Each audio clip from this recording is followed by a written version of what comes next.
दोस्तों, अक्षय तृतीय को गर्मियों का धनतेरस कहा जाता है। वैशाख की तरह कोई माह नहीं, सतयुग की तरह कोई युग नहीं, वेद की तरह कोई शास्त्र नहीं और गंगा की तरह कोई तीर्थ नहीं, और इसी तरह अक्षय तृतीया की तरह कोई दूसरी तिथि है नहीं। अक्षय यानी कि कभी न नष्ट होने वाली तिथि, और अक्षय तृतीया को सर्वश्रेष्ठ मुहूर्त कहा गया है। शास्त्रों में इस तिथि को स्वयं सिद्ध मुहूर्त माना गया है। अक्षय तृतीया पर सुख समृद्धि के लिए सोना चांदी खरीदना शुभ माना जाता है। लेकिन वीडियो को शुरू करने से पहले आप इस वीडियो को लाइक अवश्य कर दें। दोस्तों, हमारे शास्त्रों में 3 अबूझ मुहूर्त बताए गए हैं, जिस दिन आप किसी पंडित, किसी ज्योतिष से पूछे बिना कोई भी शुभ कार्य हो, 16 संस्कार हो कर सकते हैं। सबसे पहला चैत्र शुक्ल पक्ष की प्रतिपदा यानी गुड़ी पड़वा, दूसरा विजयदशमी, तीसरा अक्षय तृतीया यानी आखा तीज का दिन, और चौथा शुक्ल कार्तिक शुक्ल पक्ष। चंद्रमा का आधा भाग इन तिथियों पर सूर्य और चंद्रमा अपनी उच्च राशियों में रहते हैं, और इन्हीं तिथियों से सतयुग हो, द्वापर त्रेता हो, इनके शुरुआत की गणना की गई है। इन्हें चिरंजीवी तिथि भी कहते हैं, क्योंकि विशेष रूप से आखा तीज को, क्योंकि अष्ट चिरंजीवियों में से एक भगवान श्री परशुराम जी का जन्म इसी दिन हुआ था। धर्म की रक्षा के लिए भगवान विष्णु ने अनेक अवतार लिए, जिसमें नर नारायण, हरिगिरी, परशुराम, 3 अवतार, पवित्र अवतार अक्षय तृतीय को ही उदय हुए। अक्षय तृतीया के दिन माता गंगा का पृथ्वी पर अवतरण हुआ था, और गंगा के अवतरण से राजा सगर के 60,000 पुत्रों को मुक्ति मिली थी। और मां पार्वती जी ने आज के दिन ही देवी अन्नपूर्णा का अवतार लेकर भगवान शिव को भिक्षा दी थी। माता अन्नपूर्णा ने इसी दिन समस्त विश्व के भरण पोषण का भार भी संभाला था। धन धान्य की प्राप्ति के लिए किए जाने वाले कनकधारा स्तोत्र की रचना भी आदि शंकराचार्य के द्वारा इसी दिन की गई थी। आज के विशेष दिन ही कृष्ण सुदामा का मिलन हुआ था, और महाभारत के अनुसार अक्षय तृतीया के दिन ही भगवान श्री कृष्ण ने पांडवों की पत्नी द्रौपदी को पांडवों के अज्ञातवास के दौरान अक्षय पात्र भेंट किया था। अक्षय पात्र की विशेषता थी कि इसमें भोजन कभी खत्म नहीं होता था। जितनी मात्रा में जितना भोजन चाहिए, चमत्कारिक ढंग से प्राप्त होता था। अक्षय तृतीया दिन ही वह खास अवसर था जिस दिन महर्षि वेद व्यास जी ने महाभारत लिखना शुरू किया था, और महाभारत में ही श्रीमद् भागवत गीता भी समाहित है। और इस दिन अगर आप गीता जी में समाहित 18वें अध्याय का पाठ करते हैं, तो इससे अक्षय पुण्य की प्राप्ति होती है। इस दिन महाभारत की लड़ाई खत्म हुई थी। इसी दिन से सतयुग और त्रेता युग की शुरुआत भी हुई थी। वहीं मान्यताओं के अनुसार इसी दिन पर द्वापर युग का समापन भी हुआ था। और इसी दिन अक्षय तृतीया के बारे में जब युधिष्ठिर ने भगवान कृष्ण से पूछा था, तो भगवान कृष्ण ने उन्हें इसके महत्व को बताया था। श्री कृष्ण जी ने युधिष्ठिर को बताया कि अक्षय तृतीया के दिन जो भी रचनात्मक और सांसारिक कार्य किया जाएगा, उसका शुभ परिणाम व्यक्ति को प्राप्त होगा। तो चलिए जानते हैं, साल 2024 में अक्षय तृतीया की तिथि कब है। पंचांग के अनुसार अक्षय तृतीया तिथि का प्रारंभ होगा 10 मई सुबह 4:17 पर, और तृतीया तिथि की समाप्ति होगी 11 मई सुबह 2:50 पर। 10 मई शुक्रवार को अक्षय तृतीया का दुर्लभ शुभ महासंयोग प्राप्त हो रहा है, क्योंकि शुक्रवार का दिन मां लक्ष्मी का है, और अक्षय तृतीया इस बार शुक्रवार को ही मनाई जाएगी। बात करें पूजा के शुभ मुहूर्त के बारे में, तो सुबह 5:33 से शुभ मुहूर्त प्रारंभ होगा, और दोपहर 12:18 तक आप पूजा कर सकते हैं। और शुभ मुहूर्त में अक्षय तृतीया तिथि के दिन आप सोना खरीद सकते हैं। सोना खरीदने का शुभ मुहूर्त क्या होगा? देखिए, अक्षय तृतीया तिथि अपने आप में शुभ मुहूर्त है। आप पूरे दिन में सोना, चांदी, हीरे, आभूषण, रत्न, जमीन, गाड़ी या कोई भी खरीदारी आप दिन में आप कर सकते हैं। लेकिन राहु काल में खरीदारी नहीं करना चाहिए, और राहु काल का समय रहेगा सुबह 10:45 से 12:23 तक। तो इस समय को छोड़कर आप पूरे दिन में कभी भी खरीदारी कर सकते हैं। कोई दिक्कत परेशानी नहीं है, पूरे दिन में जब भी आपको समय मिले आप इस दिन अवश्य कुछ न कुछ खरीदारी जरूर करें, इससे घर में सुख समृद्धि आएगी।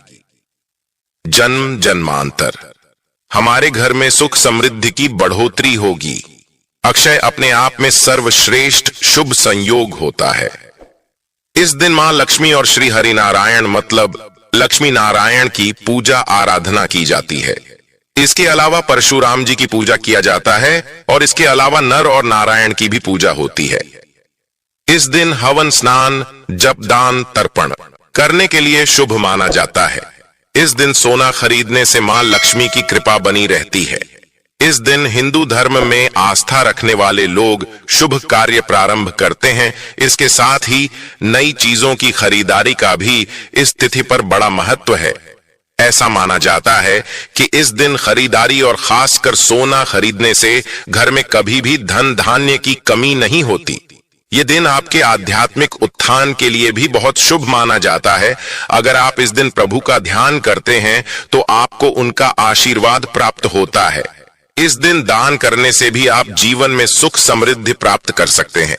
कोई भी नया काम हो, नया घर हो, नया कारोबार हो, इसको शुरू करने से उसमें बरकत मिलेगी, ख्याति मिलेगी।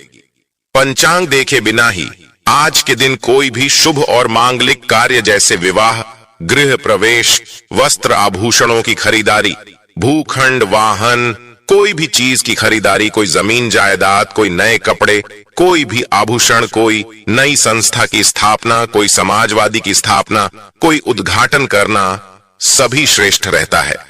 मांगलिक कार्यों की शुरुआत के लिए अति उत्तम दिन है और इस दिन जो भी आप काम करेंगे इसमें खूब बरकत होगी। आज के दिन अपने कर्म हो, सेवा हो, दान से मनुष्य धर्म का पालन करना चाहिए। इस दिन पितरों के निमित्त कहीं पर भी भोजन दान करें। आश्रमों में आप भोजन अनाज का दान कर सकते हैं। आप किसी गरीबों के आश्रम जा सकते, अंधों के आश्रम जा सकते हैं, वहां भोजन करा सकते हैं। तर्पण कराइए, अपने पितरों के निमित्त पिंड दान कराइए, इससे अक्षय फल प्राप्त होते हैं। आज के दिन गंगा स्नान या कोई भी तीर्थों में स्नान भी करना चाहिए। इससे जो भी आप पाप करते हैं वह समस्त पाप आपके नष्ट हो जाते हैं। दोस्तों, इस दिन जौ का दान करना चाहिए। एक मुट्ठी जौ कम से कम आप दान कीजिए। इससे स्वर्ण दान का महत्व, तो स्वर्ण तो आप दान नहीं कर सकते, तो धरती का प्रथम अन्य जौ माना गया है और जौ के दानों को स्वर्ण के दानों के बराबर माना जाता है। तो आज के दिन एक मुट्ठी जो कभी अगर आप दान कर लेते हैं तो भी स्वर्ण दान के बराबर फल प्राप्त कराता है।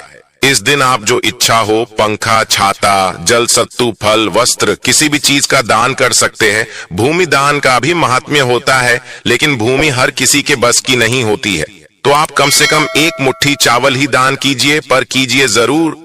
अक्षय तृतीया के दिन मां पार्वती नर नारायण की पूजा का विधान है और अक्षय तृतीया के दिन ही चारों धामों में से एक श्री बद्री नारायण के पट खुलते हैं। और आपको बता दूं, वृंदावन में जो बांके बिहारी जी का मंदिर है, उस दिन सिर्फ आज के दिन ही आपको श्री विग्रह के चरणों के दर्शन होते हैं, नहीं तो पूरे साल वो कपड़ों से ढके हुए रहते हैं। तो आज के दिन इसका महात्म्य है, तो खास जान जाए कि चमत्कारी तिथि है और इसका फायदा आपको उठाना है। इससे पहले किस किस ने उठाया और इसका क्या महात्म्य है, तो छोटी सी कथा बताता हूं। प्राचीन काल में एक सदाचारी और देव ब्राह्मणों में श्रद्धा रखने वाला एक धर्मदास नाम का एक वैश्य हुआ करता था। उसका परिवार बहुत बड़ा था और वह सदैव बहुत व्याकुल रहता था। उसने किसी से व्रत के अक्षय तृतीय के व्रत के महात्म्य को सुना, तो जब यह भारत आया तो उसने व्रत किया, गंगा स्नान किया, देवी देवताओं की पूजा की, अपने इष्ट देवकुल देवी देवताओं की पूजा की और गोले के लड्डू, पंखा, जल से भरे हुए खड़े जाओगे हूं, नमक, सत्तू, दही, चावल, गुड़, सोना, वस्त्र, यह सभी चीजें दिव्य ब्राह्मणों को दान किया। उसकी स्त्री को यह बात बिल्कुल अच्छी नहीं लगी और वह बार बार मना करने लगी। कुटुंब भजनों से चिंतित रहने और बुढ़ापे के कारण अनेक रोगों से पीड़ित होने पर भी वह उसके बाद से हमेशा अक्षय तृतीया करता रहा। कभी भी अपने धर्म कर्म और दान पुण्य से विमुख नहीं हुआ और यही व्यस्क फिर दूसरे जन्म में कुशावती का राजा बना अपने अक्षय तृतीय के। जो दान का प्रभाव था, उसकी वजह से वह बहुत धनी और प्रतापी बना और वैभव संपन्न होने पर भी उसकी बुद्धि कभी धर्म से विचलित नहीं हुई। और इसलिए यह भी माना जाता है कि आज के दिन जो भी मनुष्य दान करता है वह पुण्य को प्राप्त करता है और उसका अगला जन्म बहुत ही पुण्यमयी होता है। साथ ही साथ यह खास दिन में आप अपने जो स्वजन हैं, जो पुत्रगण हैं, उनके द्वारा अगर कोई पाप किया गया है, जाने अनजाने अपराध है या फिर आपने स्वयं नहीं, आपके परिवार में किसी ने जाने अनजाने अपराध किया है, तो सच्चे मन से इस दिन ईश्वर से आप क्षमा प्रार्थना करते हैं तो भगवान आज के दिन सभी के अपराधों को क्षमा करते हैं और आपको सद्गुण प्रदान करते हैं।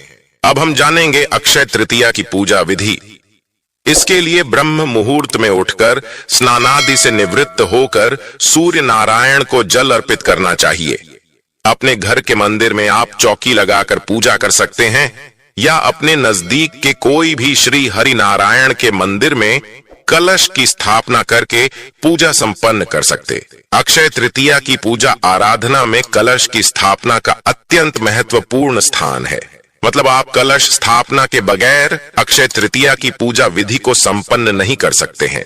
कलश की स्थापना करके विधि विधान से लक्ष्मी नारायण की पूजा करके धूप दीप अर्पित करके मां लक्ष्मी और श्री हरि विष्णु के मंत्रों का जाप अवश्य करना चाहिए।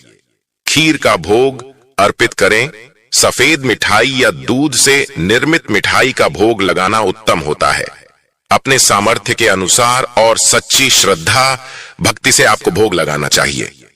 श्री हरि नारायण आपके भोग को अवश्य ही स्वीकार करेंगे। इसके बाद आप आरती करके क्षमा याचना कर लीजिए। क्षमा याचना करना अत्यंत आवश्यक होता है, क्योंकि अगर हमारे से पूजा में कोई भी भूल चूक गलती होती है, उसे हमें तत्काल पूजा के समय पूजा आरती करने के बाद भगवान जी से क्षमा याचना मांग लेते हैं, तो हमारी पूजा में जो भी गलती हुई है, भूल चूक हुई है, उसके लिए हमें प्रभु जी जरूर क्षमा कर देते हैं। अक्षय तृतीया में दान पुण्य का अत्यंत महत्वपूर्ण स्थान है। आप किसी भी चीज का दान कर सकते हैं, जो भी आपका सामर्थ्य है उसके अनुसार आप दान कर सकते हैं। लेकिन इस दिन जल से भरा कलश अवश्य दान करना चाहिए। एक कलश में जल भरकर उसमें थोड़ी चीनी शक्कर डालकर मीठा जल कर कि किसी भी ब्राह्मण को दक्षिणा के साथ दान कर देना चाहिए। इससे आपके जीवन में सुख समृद्धि आएगी। साथ ही आपके जीवन में अगर आर्थिक तंगी है तो उससे भी छुटकारा आपको मिल जाएगा। तो अब जानते हैं इस दिन क्या करना चाहिए। दोस्तों, अक्षय तृतीया का दिन मां लक्ष्मी को प्रसन्न करने का दिन कहा जाता है। अगर इस दिन मां लक्ष्मी के मंत्रों का हम अधिक से अधिक जाप करते हैं तो इससे हमें जन्म जन्मांतर के लिए मां लक्ष्मी की कृपा प्राप्त होती है। इस दिन मां लक्ष्मी श्री हरि नारायण के पूजा पाठ करके विष्णु सहस्त्र नाम का हमें पाठ करना चाहिए। इस दिन श्री सूक्त या कनकधारा का पाठ भी कर सकते हैं। कोई भी महालक्ष्मी के मंत्र का जाप आप कर सकते हैं। महालक्ष्मी का बीज मंत्र है ओम महालक्ष्मी नमः। आप इस मंत्र का जाप 108 की संख्या में अधिक से अधिक करके अपने जीवन का उद्धार कर सकते हैं। जीवन में सुख समृद्धि और खुशियां ला सकते तो आप जरूर उस दिन इस मंत्र का जाप करिए। आपके घर के आसपास जो भी मंदिर है, देवी देवताओं का मंदिर है, उनकी पूजा आराधना जरूर करनी चाहिए। दीपदान करिए। शिवालय जाकर पंचामृत से शिवजी का अभिषेक अवश्य करना चाहिए। गंगा जल से आप विशेष रूप से अभिषेक करिए, क्योंकि इस दिन शिव जी का आप पंचामृत गंगा जल से अभिषेक करते हैं तो 100 पूजा के बराबर माना जाता है। अगर आपको आर्थिक तंगी है तो आप गन्ने के रस से शिव जी का अभिषेक करें और शिव तांडव का पाठ करिए। इस तरीके से आप भोलेनाथ जी से प्रार्थना करें कि मेरे घर में मां लक्ष्मी का वास हो, स्थायी रूप से मां लक्ष्मी वास करें मेरे घर में।